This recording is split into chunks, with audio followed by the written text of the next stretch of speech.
하나님의 말씀은 역대하 27장 말씀입니다.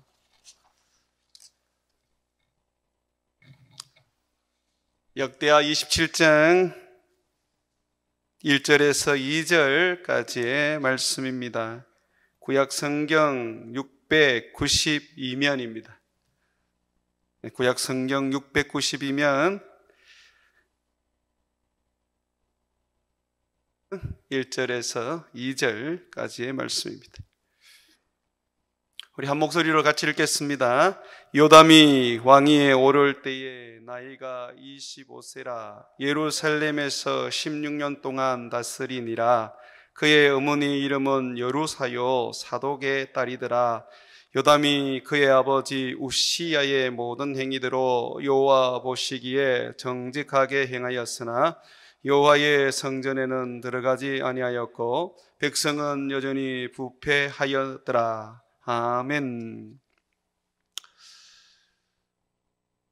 오늘날 이 코로나 시대에 우리는 한 가지 의문이 생기게 되는 것을 보게 됩니다. 예배가 우리의 삶에 과연 정말 중요한 가치인가? 예배를 드리지 않으면 우리의 삶에 문제가 생기고 그것은 우리가 주님을 섬기는 데에 잘못된 것인가 하는 그런 우리 마음에 어떤 질문이 생기게 됩니다. 왜 그러냐면 이 코로나로 인해서 지금 교회 안에 모여 예배를 드리지 못하고 온라인으로 예배를 드리거나 또는 가정에서 그저 개인적으로 예배를 드려지면서 이런 의문이 생기게 된 것이죠. 이전에는 목숨 걸고 주일날 예배 드리는 것을 우리가 사수를 했습니다. 예배를 드리지 않는 것은 그것은 신앙인이 아니다, 그렇게 생각을 했었죠. 그러다가 이 코로나 사태를 맞이하면서 예배를 드리고 싶어도 교회에 나올 수 없는 그런 상황이 되어 버렸어요. 인터넷으로 예배를 드려보지만 예배가 제대로 드려지지 않고 가정에서 예배를 또 드려보지만은 그것도 한두 번이지 계속해서 이어서 예배를 인도한다는 것이 힘에 겹고 그러다 보니 자연적으로 예배를 드리지 않게 됩니다. 그러다 보니까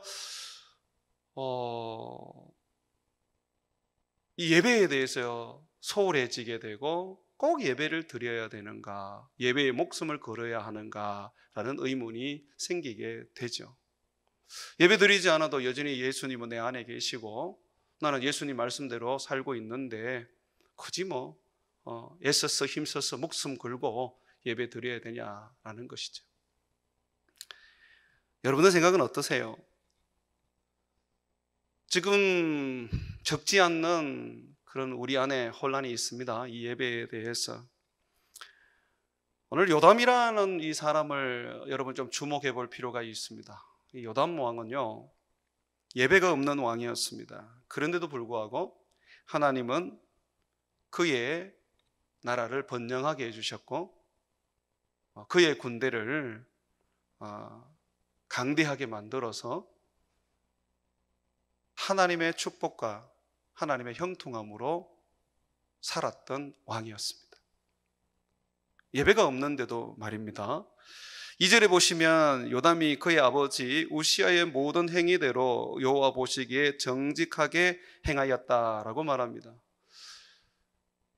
이 요담은 삶에 있어서 정직했습니다.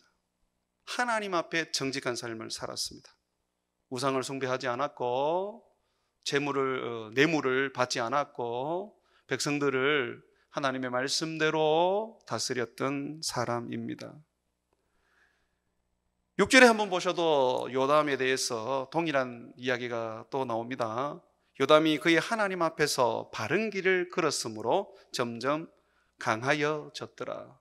그의 강대함, 그의 나라의 번영은 다름 아니라 그가 하나님의 말씀대로 살고 하나님 말씀대로 바르게 행하였기 때문이었습니다. 그렇다면 내가 복받고 형통하고 잘 되려면 굳이 예배가 없어도 될 것 같습니다. 예배가 없어도 이 요담처럼 바르게 살고 정직하게 살면, 하나님 앞에서 하나님의 말씀대로 살면 하나님이 복을 주실 것 같아요. 성경이 그 이야기를 하고 있는 것이죠. 자, 그런데 성경은 분명히 요담이 하나님 앞에서 정직하고 바르게 살고 또 그렇게 왕으로서의 어떤 일을 해서 복을 받았다는 이야기를 합니다. 그러면서 이런 이야기를 함께 하고 있습니다. 2절에 보시면요, 요담이 그의 아버지 우시야의 모든 행위대로 여호와 보시기에 정직하게 행하였으나 라고 이렇게 말합니다. 그래놓고 단 다음에 여호와의 성전에는 들어가지 아니하였고 백성은 여전히 부패하였더라. 여기 보면 원어 성경을 보게 되면 이렇게 되어 있습니다. 요담은 모든 행위대로 여호와 보시기에 정직하게 행하였고 다만 여호와의 성전에는 들어가지 아니하였고 백성은 부패하였다. 정직하게 살았는데, 그런데 그는 하나님의 성전에 들어가지 않았다라고 얘기합니다.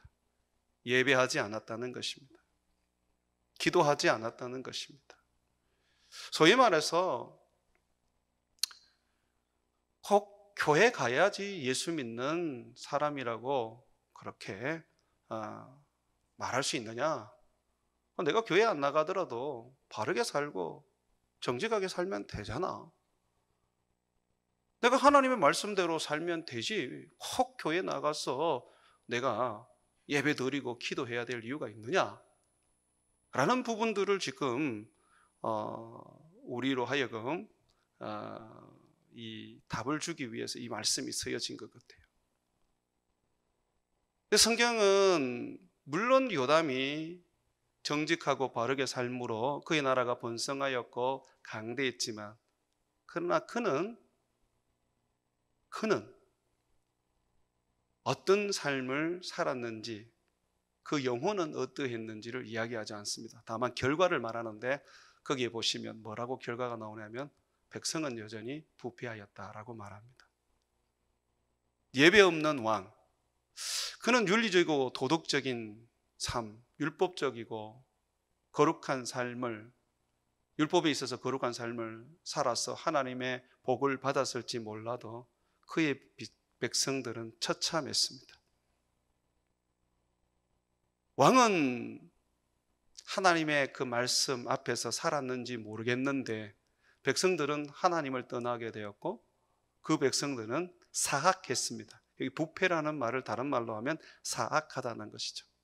완전히 백성들은 썩어 버린 시체와 같은 냄새나는 그런 삶을 살고 있습니다.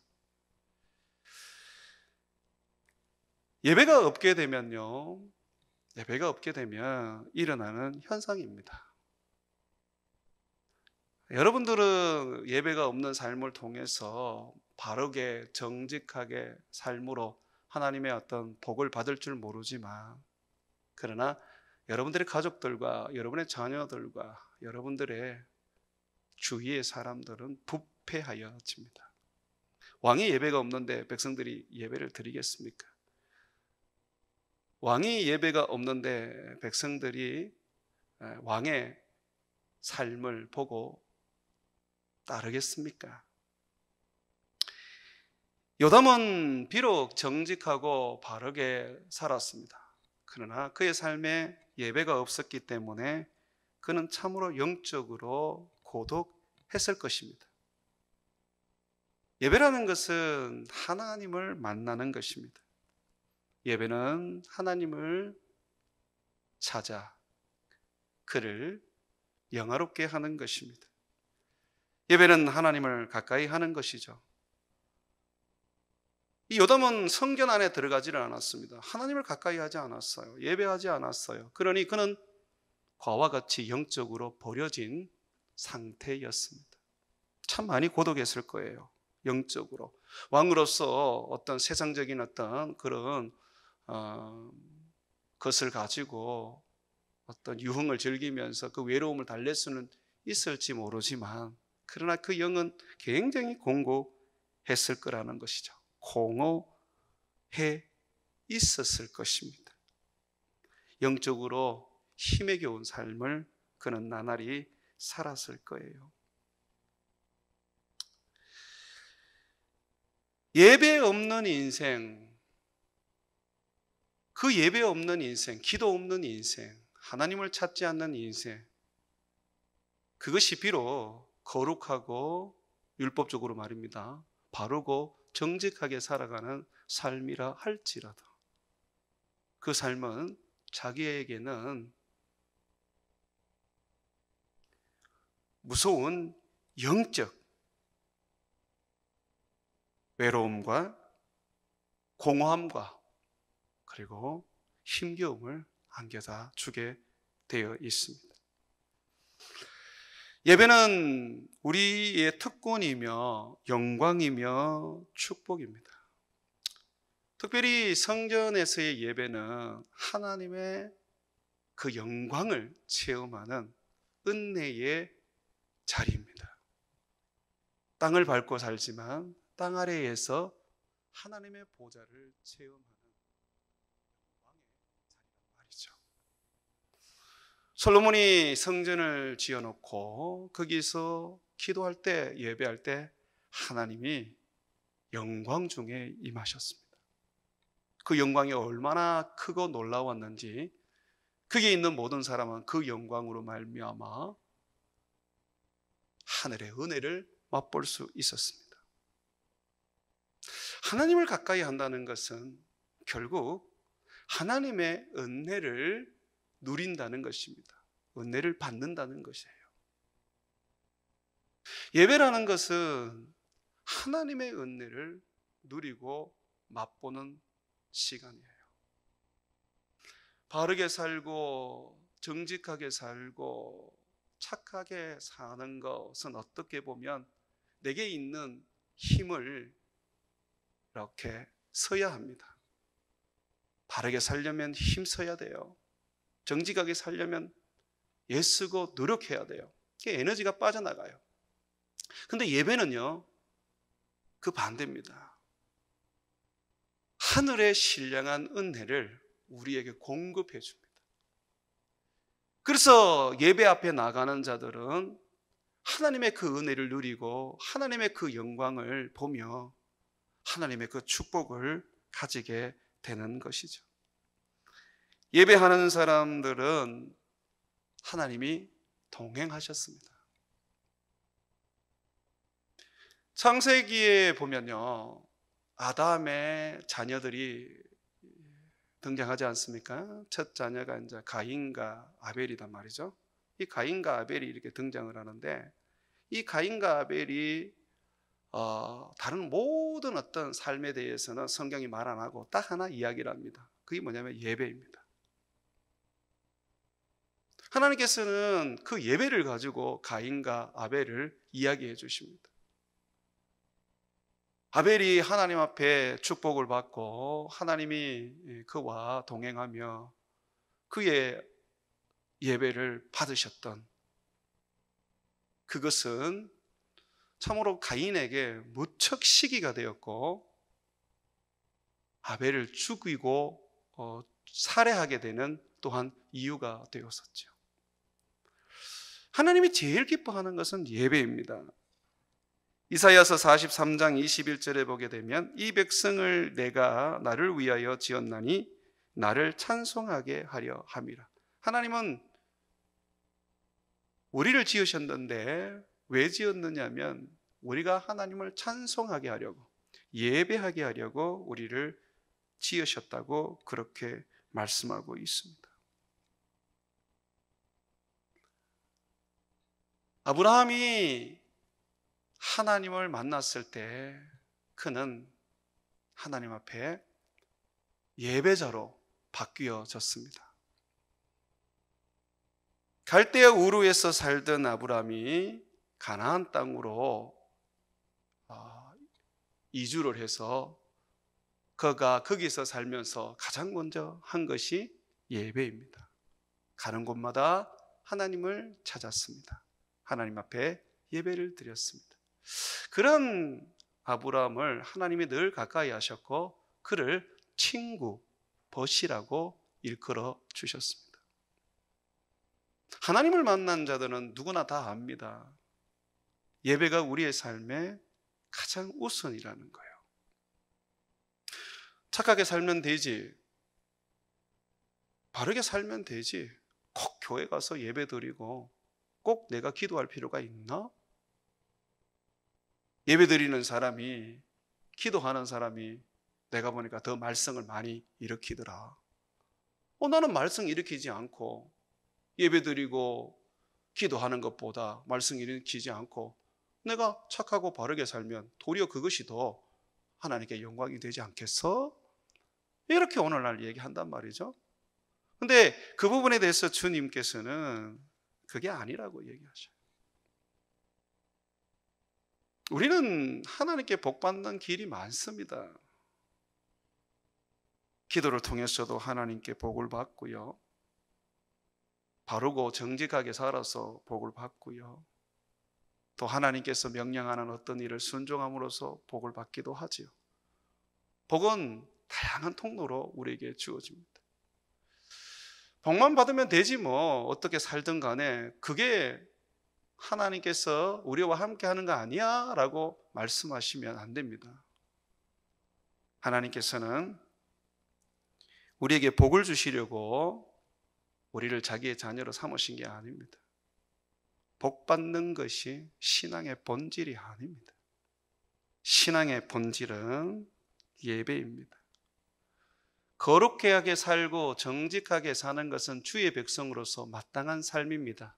그러나 그것이 우리를 지으신 목적이 아닙니다.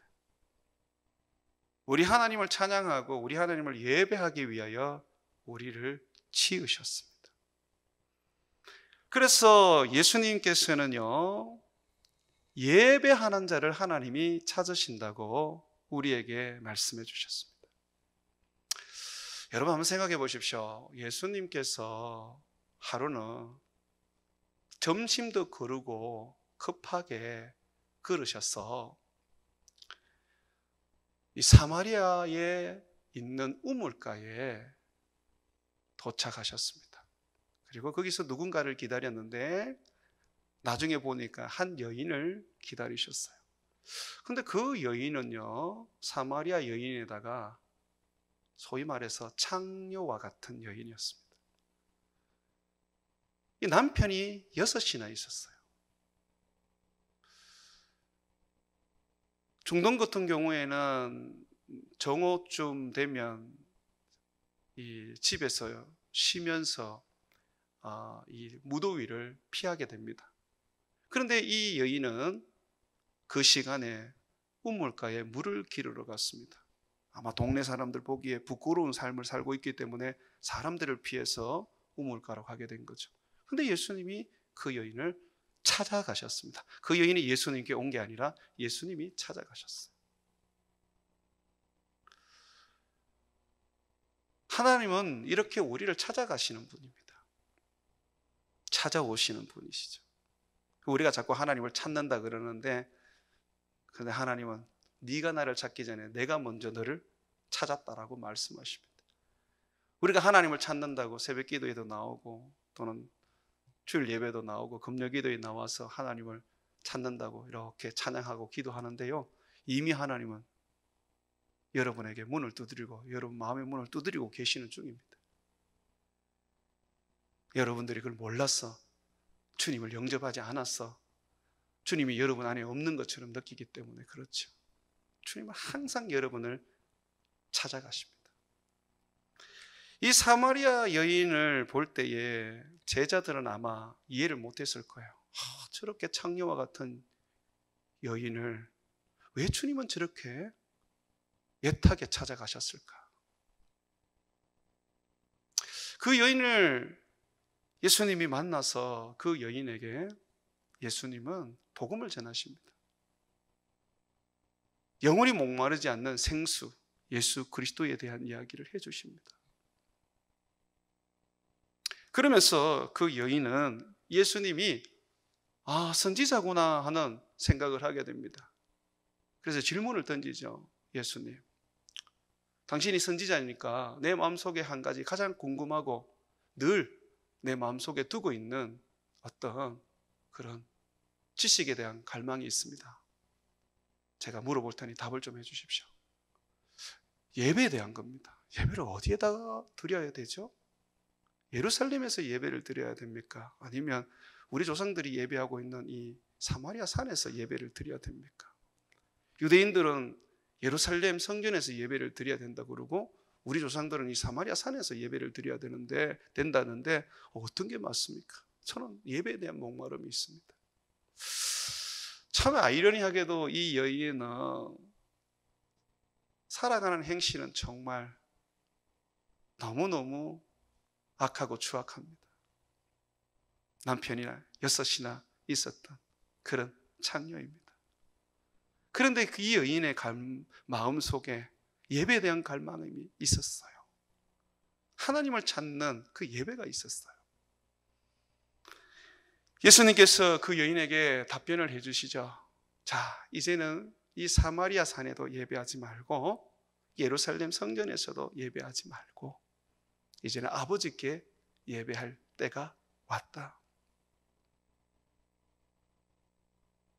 이제는 어느 곳에서 예배하느냐가 중요한 것이 아니라 어떻게 예배하느냐가 중요하다.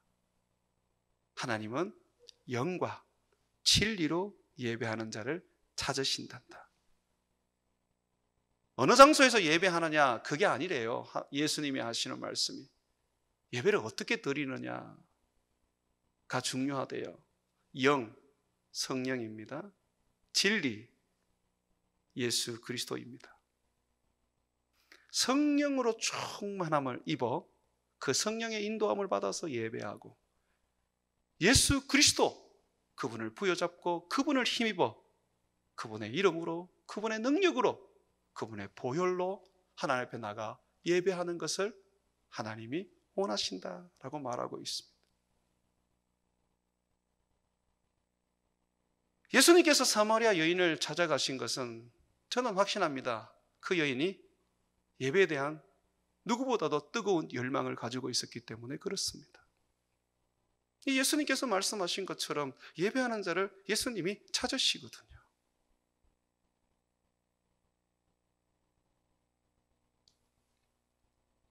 요담 왕은 이러한 하나님의 갈망, 예배한 자를 찾으시는 이 갈망을 무시해버렸습니다. 아버지가 예배를 드리면서 제사장이 하는 분향을 자기가 하겠다고 그렇게 교만하게 행동하면서 문둥병이 생겨 더 이상 왕으로서 일을 할 수 없게 되었습니다. 별궁에 갇혀서 홀로 외롭게 살게 되었습니다. 그런 아버지를 보면서 이 요담은 하나님이 두려웠을 겁니다. 성전 안에 들어가서 그가 예배를 하다가 혹시나 그 아버지처럼 자기에게도 재앙이 임할까 두려웠을 것입니다. 그래서 그 두려움이 그로 하여금 정직한 삶을 살게 하고 바른 삶을 살게 해 주었을 것입니다. 그렇지만 그는 그 두려움이 정직하고 바른 삶을 살 수는 있었지만 하나님을 멀리하게 된 이유가 되었습니다. 우리가 하나님을 두려워해야 합니다. 그런데 그 두려움이 너무 지나치게 되면 결국 하나님을 멀리하게 됩니다. 코로나 사태로 인해서 우리의 예배가 점점 멀어지게 되면 이 예배가 점점 우리가 의미 없어지게 되면 가장 큰 문제는 하나님과 멀어지게 된다는 것입니다. 나중에 이런 만약 이야기들이 올 거예요. 꼭 교회 가서 예배 드릴 필요가 있나? 이전에도 온라인으로 예배 드렸잖아.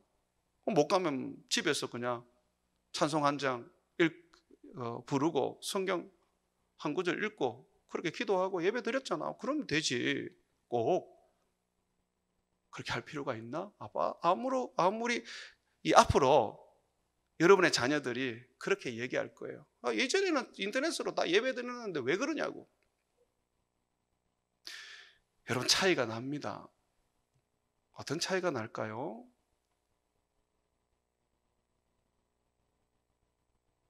솔로몬이 지은 그 성전, 그전에는 모세가 지은 성막이죠. 거기는 하나님의 영광이 임하였습니다. 우리 솔직히 한번 우리 자신을 살펴볼 필요가 있습니다. 여러분들이 예배하는 그곳에, 교회를 떠나 예배하는 그곳에 하나님의 영광이 임하던가요? 두세 사람이 내 이름으로 모인 곳에 그들 중에 함께 하신다고 주님 말씀하셨거든요. 여러분들이 그 예배하는 그곳에 하나님께서 임재하시던가요?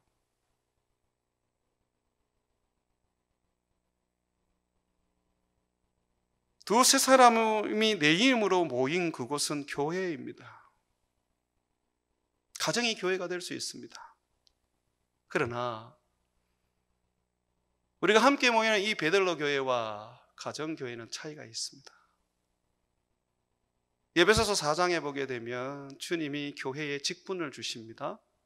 사도의 직분을 주시고 선지자의 직분을 주시고 복음 전하는 전도자의 직분을 주시고 목사와 교사의 직분을 주십니다.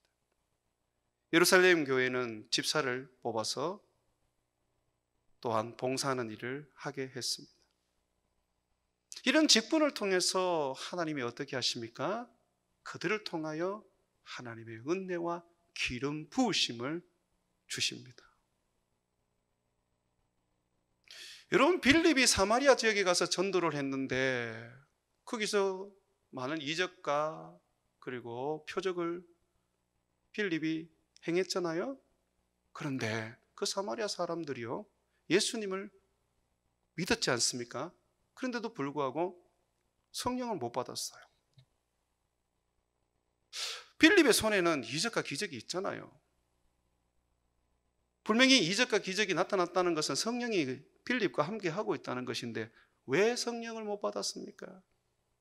자, 이 성령을 못 받자 빌립이 어떻게 했습니까? 사도인 베드로와 요한을 청하였습니다. 그들이 와서 기도했을 때에 성령이 임하게 되었습니다.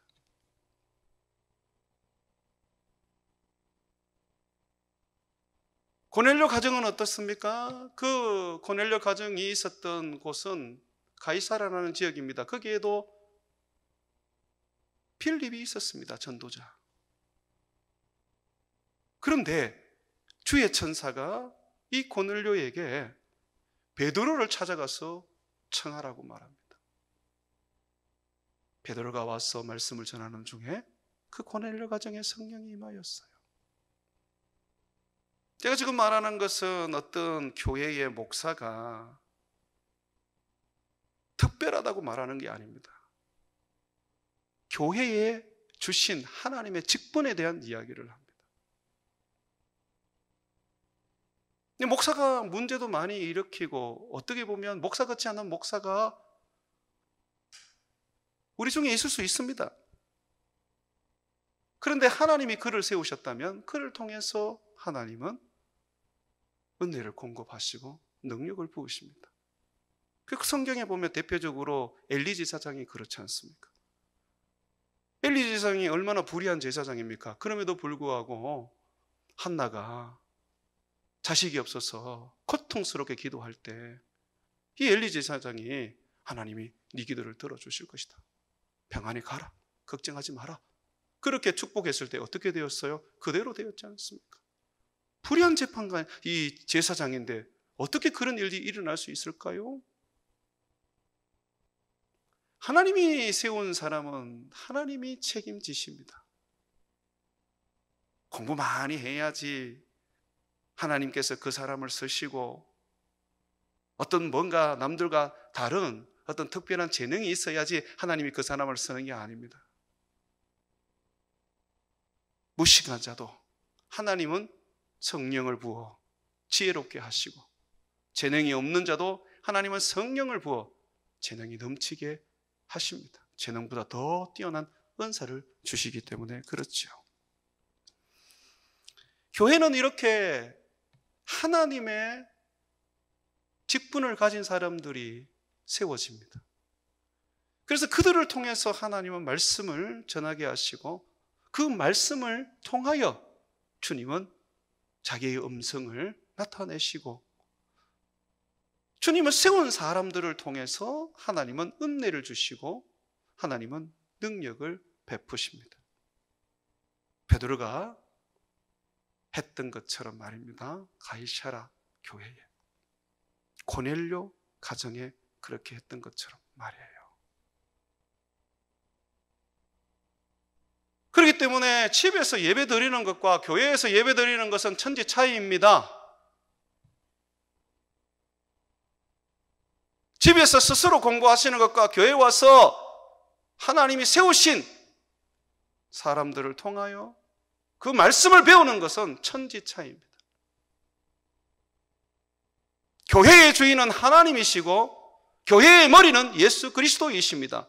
교회를 움직여 가시는 분은 성령이십니다. 성삼위 하나님께서 교회를 통하여 우리에게 은혜를 공급하시고 우리로 하여금 믿음 안에서 자라게 하시고 주의 일을 행하게 하시는 것이죠. 코로나 사태로 말미암아서 앞으로 개인주의적 신앙이 굉장히 많이 일어날 것입니다. 그 개인적인 신앙이 결국은 인터넷 이것저것을 돌아다니면서 아무거나 주워듣다가 멸망하게 되는 일이 발생하게 될 것입니다. 주님은 교회를 그냥 세우지 않습니다. 요담이 비록 예배 없는 인생을 살아서 이 정직하고 바르게 살아서 복을 받았다 할지라도 그의 인생은 참으로 공고한 삶이었고 그의 예배 없는 삶을 통해서 그의 백성들은 부패하고 사악했습니다. 하나님이 없는 그의 백성들도 동일하게 하나님이 없는 인생이 되어버렸죠. 여러분들이 어떻게 예배를 드리느냐에 따라서 여러분 자녀들이 그대로 닮아갈 것입니다. 여러분들이 어떻게 기도하느냐에 따라서 여러분들의 자녀들도 그대로 그 기도의 모습을 닮아갈 것입니다.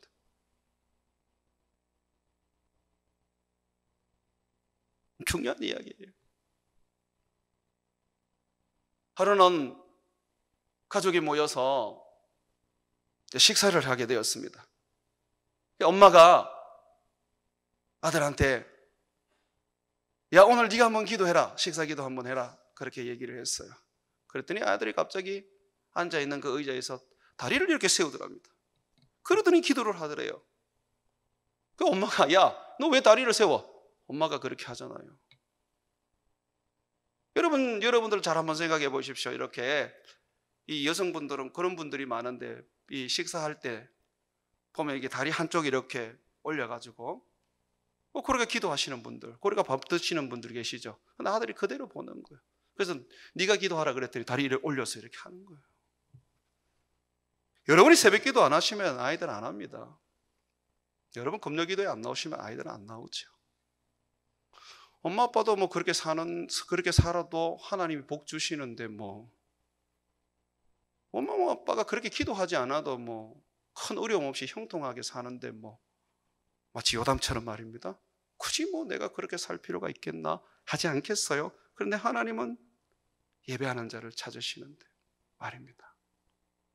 그 예배하는 자에게 하나님은 함께 하시고 그의 영혼을 살찌우시고 그의 영혼을 풍성하게 하셔서 가지지 않아도 행복하고 병이 들어도 감사하고 힘겨운 세상 속에서 핍박과 환난을 받아도 저 천국을 바라보면서 인내하며 살아가는 능력을 가질 수 있는데 이 예배가 말입니다.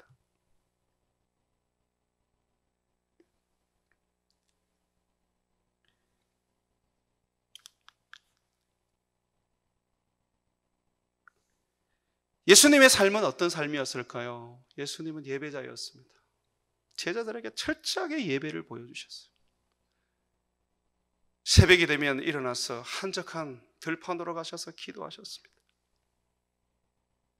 그래서 제자들은 잠이 깨면 예수님을 찾으러 나갔는데 늘상 그랬던 것처럼 들판으로 나아갔습니다.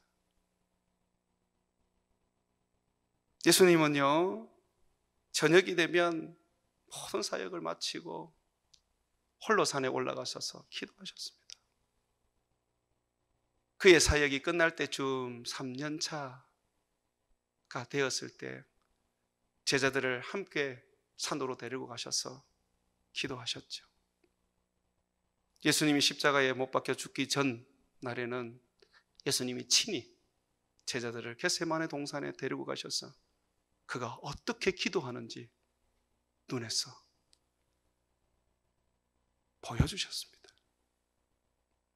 예수님은 예배자였어요. 오병이어의 기적을 일으킬 때도 항상 먼저 하나님 앞에 예배하며 기도하며 음식을 나누었습니다. 안식일이 되면 그는 회당에 가서 말씀을 강론하며 하나님 앞에 예배를 드렸어요.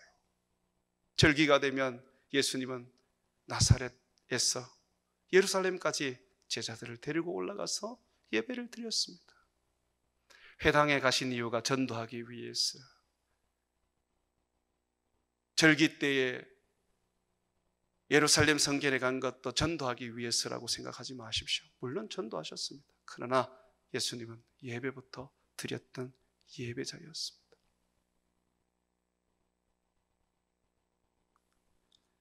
꼭 우리는 복을 받아야 뭔가를 하려고 하는 습성이 있어요. 복 받는 길이라면 자다가도 깨서 쫓아갑니다. 여러분에게 예배가 복이 되지 않는다면 안 들으시겠습니까? 여러분의 기도가 응답되지 않으면 안 하겠습니까?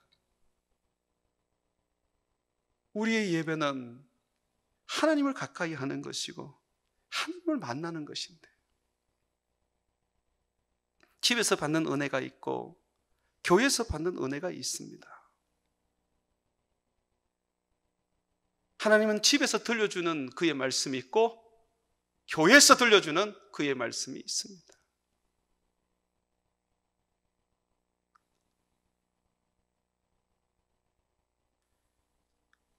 우리의 예배는요, 예수님이 그렇게 예배자로 사셨던 것처럼 해도 되고 안 해도 되는 것이 아니라 전심을 다하고 목숨을 다해서 드려야 하는 우리의 섬김입니다. 하나님의 말씀대로 바르고 착하고 옳게 사는 것이 전부가 아닙니다. 그렇게 사십시오. 반드시 살아야 합니다.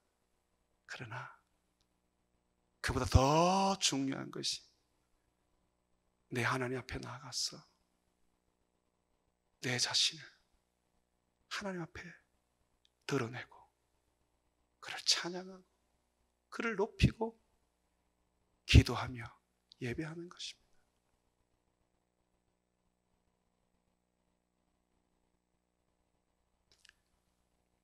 우리는 이 예배를 통해서 하나님을 만나게 됩니다.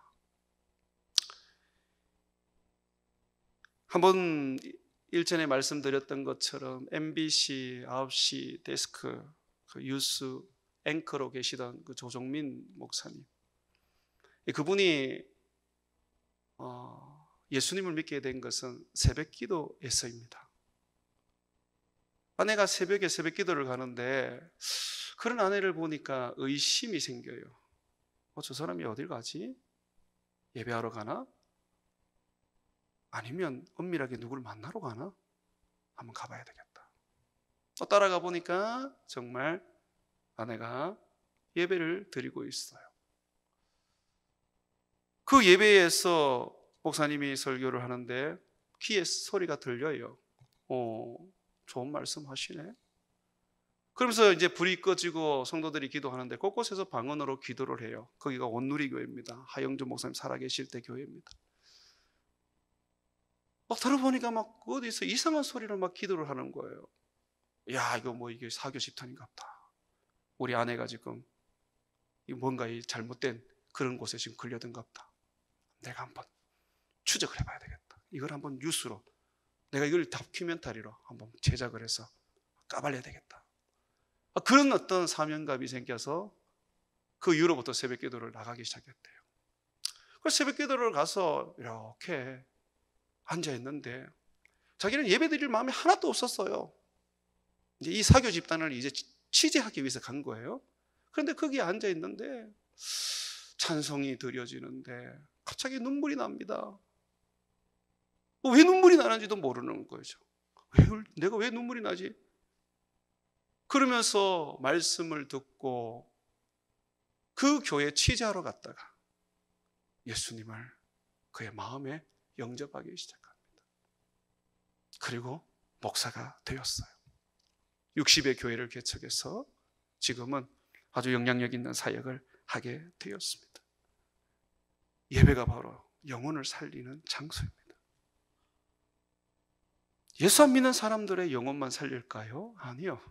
내 영혼을 살리는 것이 예배입니다. 예배할 때 예수님이 말씀하신 것처럼 성령으로 예배하고 예수님을 힘입어 예배합니다. 성령으로 예배한다는 것은 결국요, 굉장히 고차원적인 겁니다. 우리 육신과 어떤 우리 힘으로 예배하는 게 아닙니다. 내가 성령의 충만함을 입어야 됩니다. 내가 성령의 그 은혜에 빠져야 되는 것입니다. 그럴 때 그 예배를 하나님이 받으시는 거죠. 그런데 그것을 예수님이 약속하셨습니다. 너희가 내 이름을 부르는 그곳에 내가 너희와 함께 할 것이고, 너희가 모인 그곳에 내가 성령을 주겠다고 약속하셨거든요. 그러면 우리가 있잖아요, 예배에 나오기만 하면 주님의 그 약속대로 우리에게 성령을 주시는 것입니다. 우리 안에 그런 사모함이 없어서 그걸 못 받아서 그렇지요. 정말 여러분들이 예배에 나올 때에 오늘 하나님 내가 성령을 오늘 충만히 받는 밤 되게 해주십시오. 하나님 내가 오늘 금요기도에 나갈 때에 성령을 내가 마시는 그런 밤 되게 해주십시오. 그래서 그 성령에 취해서 내가 예배하게 해주십시오. 사울왕 같은 경우에도 예배하는 그 선지자 무리에 들어갔을 때에 막 춤추고 예언하면서 그렇게 그도 예배했지 않습니까? 그게 성령에 젖어서 드려지는 예배입니다. 나도 모르게 막 손이 올라가고 나도 모르게 막 찬양이 막 올려지고 감사가 됩니다. 막 내 마음이 기쁘고 행복해져요. 나도 모르게 뭔가 이야기하게 되고 말하게 되고 예언하게 됩니다. 그것이 성령으로 드려지는 예배입니다. 교회가 땅에서 무엇이든지 묶으면 하늘에서도 묶여지고 땅에서 무엇이든지 풀면 하늘에서도 풀립니다. 그것이 천국 열쇠 아닙니까? 우리가 모여서 예배하고 교회가 그렇게 결정했어요. 하나님, 우리 교회는요 새벽기도 그리고 수요 예배, 금요 예배, 주일 예배 모여서 주님 이름 부르고 찬양할 겁니다. 주님 약속대로 성령을 부어주옵소서. 교회가 그것을 주님 앞에 결의를 했어요. 우리 교회가 설립이 되면서 그것을 하나님 앞에 아뢰면서 그렇게 결정을 했어요. 땅을 풀었던 거죠. 그러면 하늘에서 또 풀리게 되어 있는 거예요. 성령이 주어줄 수밖에 없는 거예요. 그리고 우리는 이 예배 드릴 때에 성령뿐만 아니라 예수 그리스도, 하나님 보좌 우편에 계시는 그 예수 그리스도를 힘입어서 담대하게 하나님의 보좌 앞으로 나아가게 되는 거예요. 자, 이러한 예배를 우리가 드리게 되면 집으로 돌아갈 때 우리는 성령으로 충만해지고 예수로 충만해지게 되어 있습니다. 예배가 없는데 무슨 성령이 충만해지고 무슨 예수가 그분 안에 역사하실 수가 있어요. 예배 자체가 성령을 충만히 받을 수밖에 없고 예배 자체가 예수님을 의지할 수밖에 없는 것이기 때문에 이 예배가 결국은 성령 붙잡고 예수 붙잡고 하나님 앞에 나가는 것입니다. 삼위 하나님, 그분을 힘입어서 주님 앞에 서는 것이죠. 우리는 왕 같은 제사장입니다. 제사장이라는 것은 예배자지요. 예배는 들어도 되고 안 들어도 되는 것이 아니라 예수 그리스도로 말미암아 새 생명을 얻은 하나님의 자녀는, 예수님의 제자는 예배에 목숨을 걸어야 합니다. 왜냐하면 우리는 제사장이기 때문에 그렇습니다. 예수님의 그 이름을 힘입어서 성령의 충만함으로 하나님을 예배하는 제사장이라는 것이죠. 사랑하는 성도 여러분, 주님은 예배자를 찾으십니다.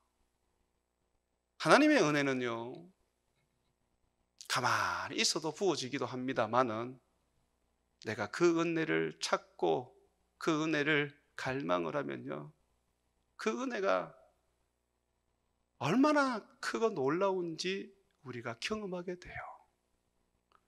그래서 실질적으로 은혜는요, 가만히 얻어서 먹는 것보다 내가 애써서 힘써서 받는 것이 더 좋습니다. 그래서 은혜 중에 제일 좋은 은혜가 새벽기도 은혜입니다. 이 조정민 목사님은 자기 인생을 변화시킨 것은 새벽기도라 그렇게 얘기를 해요. 정말 그렇습니다. 기도하는 그 자리, 거기에 하나님께서 임하십니다. 저도 설교라든지 어떤 목회의 어떤 계획은 새벽기도 때 다 결정이 됩니다. 참 새벽에는 하나님이 그냥 하늘문을 열어놓고 말씀하시는 것 같아요.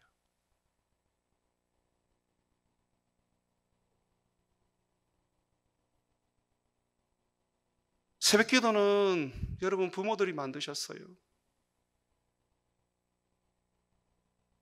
여러분들의 믿음의 조상들이 만드셨습니다. 한국에서 시작되었다라고 그렇게 말하지만 실질적으로 예수님이 시작하셨죠. 그 예수님을 본받아 한국교회는 새벽기도를 합니다. 주여 삼창 하는 것이 부흥의 열쇠라면 새벽기도는 부흥의 능력입니다.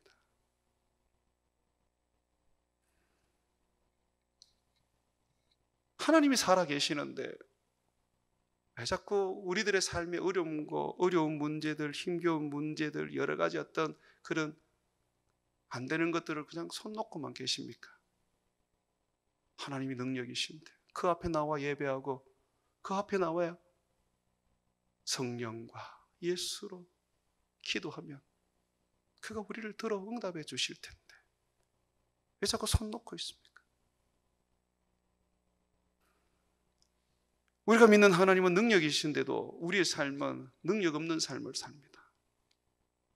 예배가 없어서 그렇죠. 사랑하는 여러분, 우리 베들로 교회 성도들은 이 코로나 시대 속에서 더욱더 예배를 사모하고 예배에 목숨을 거는 삶을 살아갑시다. 바르게 살고 정직하게 살아도 하나님 복 주십니다. 요담처럼. 그런데 하나님은 바르게 살고 정직하게 살아서 복 받는 이 요담에게 주님은 이야기합니다. 다만 하나님의 성전에 들어가지 않더라. 바르게 살고 정직하게 사는 것이 부족하더라도 여러분 날마다 하나님의 성전에 들어가서 성령을 힘입고 예수 그리스도를 의지하여 하나님 앞에 예배하는 예배자로 살아가기를 축원드립니다. 베들로 교회 윤리와 도덕보다 주님께 예배하는 영성이 우선되는 성도가 되어야 합니다. 오늘 이 밤에 인터넷으로 듣고 계시는 우리 성도들도 마찬가지입니다. 인터넷으로 예배를 드릴 때에 점점 하나님과 멀어진다고 느낄 때에 주저하지 말고 새벽에 나와서 기도하십시오. 그리고 주일날 나와서 본당이 아니라도 다른 장소에서라도 예배를 드리십시오. 예배를 사모하고 예배를 갈망하는 사마리아 여인, 창녀와 같은 여인, 그 여인을 예수님이 찾아가셨습니다. 점심도 그런 채 이토록 예배하는 자를 하나님이 찾으십니다. 우리에게 좋은 예배 처소가 생겼습니다. 또 우리는 지금 많은 예배자들이 이제 생겼습니다. 찬양 속에 기름 부으심이 얼마나 이제 더 크고 놀라운지, 예배를 섬기는 분들의 그 삶이 하나님께서 복을 주실 것입니다. 그들을 통해서 우리가 지금 많은 은혜를 누리고 있지 않습니까? 그거와 같이 이 베들로의 예배에 나와서 하나님을 만나고 하나님의 축복을 누리는 저와 여러분 되시기를 주의 이름으로 축원을 드립니다.